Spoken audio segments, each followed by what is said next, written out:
Hello guys. आज हम हैं MG मैजिस्टर को देखने आए हैं। पहले तो आपको चाबी दिखाते हैं। ये है चाबी, इधर से इधर है। पकड़ने में तो काफ़ी प्रीमियम नज़र आ रही है। अब आपको गाड़ी दिखाते हैं। आपको कंपैरिजन के लिए हेक्टर के बगल में दिखाते हैं, जिससे आपको बेहतर आइडिया लगेगा कि गाड़ी का साइज़ क्या है। और हेक्टर खुद में काफ़ी बड़ी गाड़ी है, उसके मुकाबले अगर आप देखते हैं तो this looks quite huge, has a very good on road presence. And let me show you the vehicle. ये है इसके टायर्स। जो साइज़, इसका साइज़ है 265/55 R19। तो 19 इंच के टायर दिए हैं। फ्रंट डिस्क ब्रेक्स हैं। साइड में ये फुट स्टेप है। ब्लैकआउट ट्रीटमेंट है। पीछे भी डिस्क ब्रेक्स दिए हुए हैं और टायर साइज सेम है पीछे भी। उसके अलावा हम पीछे आते हैं तो पीछे से भी इसकी प्रेजेंस देख सकते हैं। हम इसकी प्रेजेंस देखते हैं तो पीछे से भी काफ़ी बड़ी और काफ़ी ह्यूज नज़र आती है। मैजेस्टर की ब्रांडिंग थोड़ी सी ओवर द टॉप ज़रूर लग रही है, पर आप अंतर देख सकते हैं कि हेक्टर के बगल में खड़े होके आपको एहसास हो रहा होगा कि देखने में काफ़ी ही बड़ी नज़र आ रही है। तो रोड प्रेजेंस का मामला तो टिक है बिल्कुल। अब देखते हैं इसकी बूट का साइज।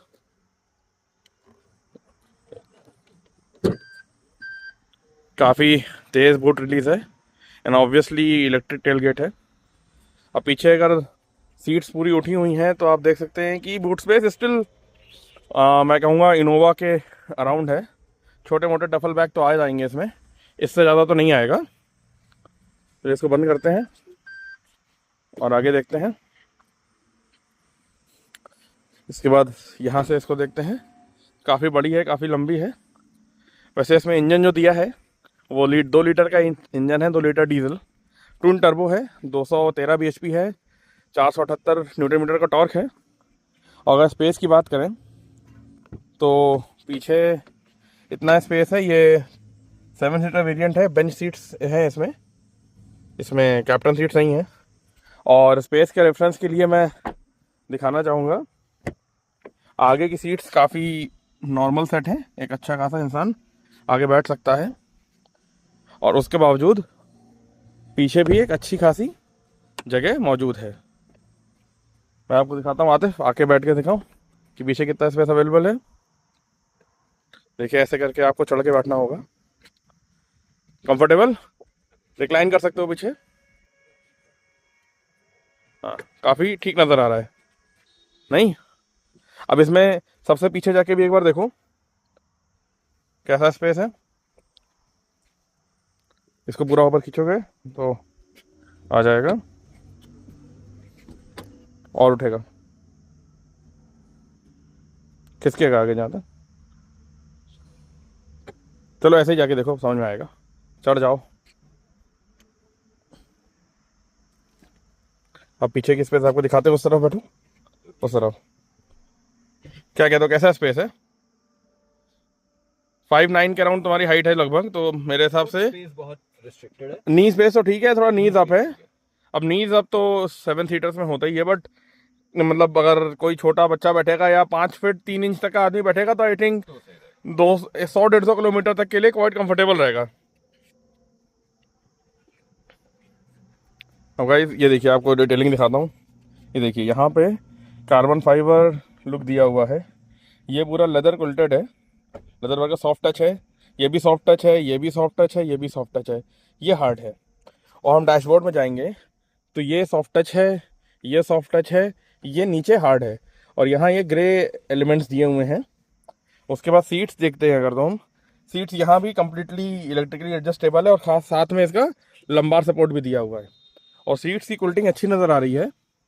अब उधर से चल के ड्राइवर सीट से देखते हैं। अरे भाई बैठिए, देखते हैं गाड़ी कैसी है।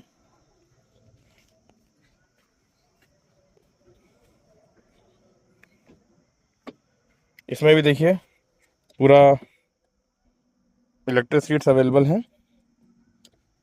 चढ़ने के लिए यहाँ पे ये दे रखा है, इससे पकड़ के आप चढ़ सकते हैं। और बैठने में महसूस होगा कि काफ़ी चढ़ के बैठते हैं आप।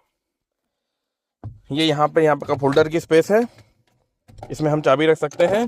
ये आर्मरेस्ट डबल खुलता है ऐसे करके, अच्छा खासा गहरा आर्मरेस्ट है। और डैशबोर्ड की बात करें तो काफ़ी बड़ा महसूस हो रहा है और पूरा पूरा हेड आपको साफ साफ दिखाई दे रहा है। उसके बाद गाड़ी को स्टार्ट कर लेते हैं, गर्मी बहुत है। हाँ, अब देखिए इसमें यहाँ पे Best wishes for a safe and happy journey. वो जैसे एमजी की हर गाड़ी में विश करता है after you Fuel start the level is card, below the quarter tank. Please fuel your car. काफी कुछ बता देता है आपको ये। अब देखिए इसमें कई तरीके का ऑफ रोड मोड दे रखे हैं। जैसे देखिए यहाँ पर ऑफ रोड का डिफरेंशियल एक्सल के 3 किस्म के डिफरेंशियल लॉक दे रखे हैं इसमें, एक ये। और ये देखिए ये आपको दिखाएगा कि अलग अलग सिचुएशन है, 2 हाई है, 4 हाई है, ऑटो में है। ये अलग अलग टेरेन मोड्स दे रखे हैं इसमें। ये इलेक्ट्रॉनिक पार्किंग ब्रेक है, ये इसकी स्क्रीन है। देख के तो ऐसा नज़र आ रहा है कि काफ़ी तेज़ है, हेक्टर के मुकाबले तो काफ़ी जल्दी लोड हो जा रही है। और क्वालिटी भी अगर आप स्क्रीन की देखें तो मैं ये तो नहीं कहूँगा कि टाटा हैरियर के लेवल की है, बट ऐसी है कि आपको कोई समस्या नहीं होगी। इसके बाद हम देखते हैं ऊपर का पैनल, तो ये भी अच्छा नज़र आ रहा है। पर हाँ, एक इसमें समस्या है, अगर आप देखेंगे तो ये देखिए जो इसका सनशेड है ये काफ़ी ट्रांसपेरेंट है। ये इंटरनेशनल स्टैंडर्ड से बनाया गया होगा, इस वजह से इंडियन कंडीशन के हिसाब से तो काफ़ी गर्मी इससे आएगी। इसको कम से कम मोटा देना चाहिए था। अब जब वो इंडिया में काम कर रहे हैं इतने साल से, तो बेहतर है कि थोड़ा बेहतर देते, थोड़ा सा कम अच्छा महसूस होता है। इसको खोल के देखते हैं। स्पीड तो खुलने की काफ़ी अच्छी है जैसा कि आप देख पा रहे हैं, और रोशनी भी बहुत ही अंदर आ रही है। थोड़ा सा सनरूफ डार्क भी हो सकता था, पर ये कोई बात नहीं। चलिए हम इसको यूज़ करके देखते हैं सबसे पहले तो। अब इसके बाद आप देखेंगे अगर इसका स्टीयरिंग, तो इसमें पैडल शिफ्टर दे रखे हैं। ये देखिए साइड में ये है इसका स्टीयरिंग तो पकड़ने में काफ़ी चंकी और अच्छा महसूस हो रहा है। एसी वेंट्स भी ठीक है और एसी का थ्रो भी सही नज़र आ रहा है। इसके अगर आप देखेंगे इसका जो इंस्ट्रूमेंट क्लस्टर है काफ़ी पूरा डिजिटल है और काफ़ी अच्छा लग रहा है, देख के काफ़ी बेहतर महसूस हो रहा है। और अगर आप इसका देखेंगे गियर सेलेक्टर, तो ये गियर सेलेक्टर आपको किसी गाड़ी की याद दिला रहा है, आप बताइएगा। एक जर्मन गाड़ी है, बहुत ही फेमस ब्रांड है। इसके बाद हम शुरू करते हैं, इसको रिवर्स में डाल के देखते हैं। तो रिवर्स में गई। अब पीछे का कैमरा देखिए, आपको नजर आ रहा होगा। अब इसको रिवर्स में लेके देखते हैं कैसी चल रही है। मुझे लगता है पार्किंग में नहीं हटाया, अब हटाओ। रिवर्स में देखी जा रही है, आपको रिवर्स कैमरा भी नजर आ रहा होगा।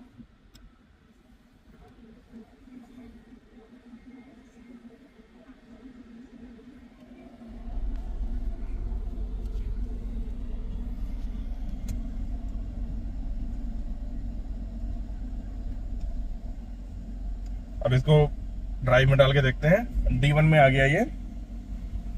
एक छोटी सी राइड लेके देखते हैं, जैसे इनिशियल एक्सप्रेशंस पता चले कि कैसी गाड़ी है, क्या अच्छा है क्या बुरा है।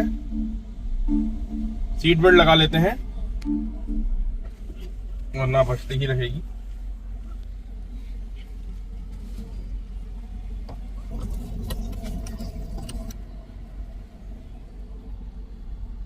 एक चक्कर लगा के देखते हैं। ये लो फ्यूल की वजह से लगातार वार्निंग आ रही है, तो ठीक है। JBL के सराउंड सिस्टम दे रखा है, जो कि मैंने बजा के देखा। अभी बजाऊंगा तो कॉपीराइट इश्यूज आ जाएंगे, पर काफी अच्छा और काफी तगड़ा सिस्टम है।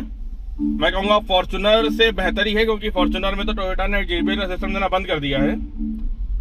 और कंपेयर टू फॉर्च्यूनर इस गाड़ी में जगह तो बहुत ज्यादा लग रही है, और खास साथ साथ बैठने में भी ये काफी बेहतर महसूस हो रही है और काफी कमांडिंग ड्राइविंग पोजीशन है। आगे दिखाइएगा, देखिए आपको पूरा बोर्ड बिल्कुल एग्जैक्टली दिखाई दे रहा होगा। सुपर कमांडिंग पोजीशन है गाड़ी चलाने में। तो जब आप अपने देश की रोड में इसको चला के निकलेंगे तो आपको एहसास होगा कि आपको काफी बेहतर महसूस हो रहा है, आपको सब दिखाई दे रहा है अगल बगल, और चलाने में भी ये काफी बेहतर महसूस हो रही है। अब ये तो नहीं कहेंगे कि फॉर्च्यूनर जितना अच्छा इंजन है, अगर आपको बहुत स्विफ्ट ड्राइव चाहिए तो फॉर्च्यूनर एनी डे इससे थोड़ी सी बेहतरी आपको लगेगी चलाने में। बट मैं ये जरूर बोलना चाहूंगा कि इसके जो ट्रांसमिशन है वो फॉर्च्यूनर से बेटर है, और आपको पावर की कमी कहीं महसूस नहीं होगी। और साथ ही साथ आपको यह भी महसूस होगा कि अंदर बैठने में आपको काफी बेहतर नजर आ रहा है, क्योंकि फॉर्च्यूनर का ना टच स्क्रीन इतना अच्छा है, ना ही अंदर का बैठने का एक्सपीरियंस इतना अच्छा है, ना ही सीट्स इतनी अच्छी हैं, क्योंकि फॉर्च्यूनर में तो अब वेंटिलेटेड सीट्स भी नहीं आ रही हैं। तो ये एक चीज है जो इसके फेवर में जा रही है। तो ये गाड़ी इस मामले में तो मुझे काफी सही नजर आई। और साथ ही साथ आपको इसमें एक और चीज है, आजकल हम जब बैठते हैं, हम होते हैं, हमारे दोस्त होते हैं, बगल में कोई बैठता, आजकल सभी के पास मोबाइल फोन्स हैं जो आगे यूज होते हैं। तो अगर आप देखेंगे तो यहाँ 2 वायरलेस चार्जर दे रखे हैं। एसी के कंट्रोल्स जो हैं वो आपके फिजिकल दे रखे हैं, जो कि बहुत जरूरी हैं, जो कि मिस आउट करते थे हम हेक्टर में। तो यहाँ पे एसी के कंट्रोल हैं, डुअल जोन क्लाइमेट कंट्रोल है और पीछे का अलग क्लाइमेट कंट्रोल है। तो ये देख के आपको एहसास होगा कि ये गाड़ी उस हिसाब से तो काफी प्रीमियम महसूस हो रही है। जो कमी मुझे महसूस हो रही है वो सिर्फ और सिर्फ ऊपर सनरूफ का जो सनशेड दे रखा है उसकी महसूस हो रही है। और एक और प्रॉब्लम है, जैसे यहाँ पर जो प्लास्टिक देख रहे हैं, जिसमें ये एल्यूमिनियम लुक टाइप का देने का प्रयास किया गया, ये उतना प्रीमियम महसूस नहीं हो रहा कि 50 लाख की गाड़ी में हो। पर apart from this the quality of the product is quite nice, but there is nothing कि जिसमें बहुत मेजर कंप्लेंट की जाए, कंसिडरिंग कि इस प्राइस में इतनी लोडेड गाड़ी, वो भी डीजल इंजन के साथ, तो कोई और आ ही नहीं रही है। सिर्फ और सिर्फ फॉर्च्यूनर है, पर फॉर्च्यूनर तो आप जानते ही हैं कि ऐसा टोयोटा का प्रोडक्ट है कि फीचर से तो उसका दूर दूर तक का वास्ता ही नहीं है। तो मुझे ऐसा लगता है कि ये प्रोडक्ट काफ़ी बढ़िया है। इतनी गर्मी में हमने 5 मिनट गाड़ी चलाई, चालू करी और एसी ठंडा हो गया, हमको कहीं से गर्मी महसूस नहीं हो रही है। तो मैं ये कहना चाहूँगा कि काफ़ी अच्छी क्वालिटी है, बैठने में भी काफ़ी प्रीमियम महसूस हो रही है। ये अनलॉक लॉक का ये बटन दे रखा है और ये अच्छे खासे काफ़ी एल्युमिनियम टाइप के बटन दे रखे हैं विंडोज़ के लिए।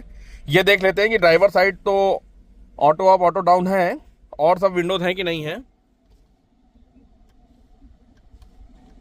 और सब विंडोज नहीं है। ऑटो अप है, ऑटो डाउन नहीं है। ड्राइवर साइड की ऑटो अप ऑटो डाउन दोनों ही हैं।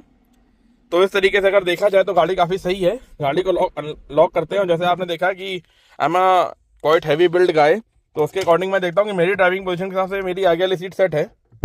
अब देखते हैं कि पीछे की सीट में मेरी ड्राइविंग पोजीशन के साथ साथ कितनी जगह रहती है। एक बार देखते हैं और आपको बताते हैं। आते हैं, एक बार कैमरा पकड़ेंगे।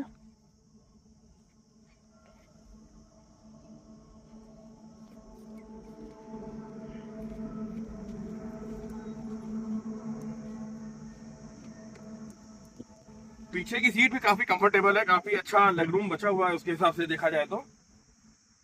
आगे पीछे तो शायद नहीं हो रही है ये, पर हाँ जगह अच्छी है। Under thigh support I hope थोड़ा बेटर होता है इसके मुकाबले, पर there is nothing much to complain in this regard. यहाँ पर भी एक लाइट दी गई है, एसी वेंट आपके पीछे यहाँ भी यहाँ दिए गए हैं, बीच में नहीं दिए गए हैं।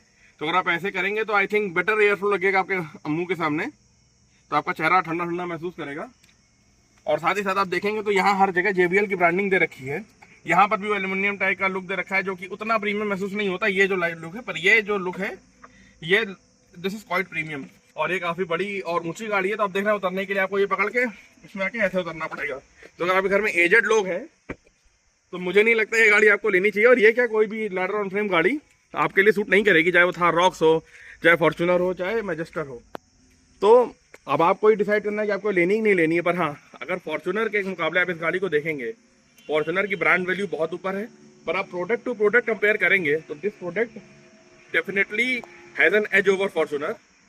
ग्लॉस्टर में भी बेहतर था, पर ग्लॉस्टर में वो अंदर से फील नहीं आती थी, और ना ही जब ग्लॉस्टर लॉन्च हुई थी तो MG इतना एस्टैब्लिश ब्रांड था।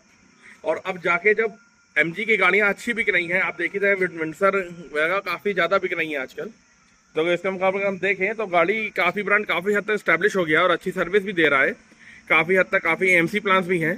तो अगर आप ये गाड़ी लोगे तो मुझे उम्मीद है कि आप परेशान नहीं होंगे।